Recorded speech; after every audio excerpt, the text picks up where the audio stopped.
আসসালামু আলাইকুম রহমতুল্লাহ। প্রিয় গাইস, আজকে আপনাদের সাথে একটা ভালো লাগার বিষয় শেয়ার করি যে আমার মাদ্রাসার একটি ছাত্র, প্রাক্তন ছাত্র আজকে মাদ্রাসায় আসছিল। তা আসার পরে আমি ওই সময় মাদ্রাসায় একটু অনুপস্থিত ছিলাম, তো তারও সময় ছিল না, যার কারণে আমার সাথে দেখা করতে পারে নাই। তো আমার জন্য একটা গিফট নিয়ে আসছিল, তা আসলে এনে আমার ডেস্কের উপর রেখে চলে গেছে।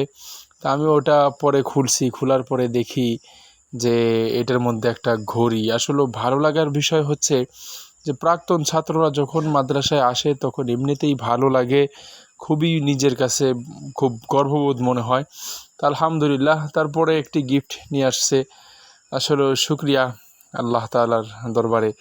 তো গিফট হাদিয়া অনেককে দেই এবং নিজেও অনেক গ্রহণ করেছি, কিন্তু আসলে ছাত্রদের কাছ থেকে, নিজের ছাত্রদের কাছ থেকে এভাবে গিফট পাওয়া একটা ভাগ্যের ব্যাপার।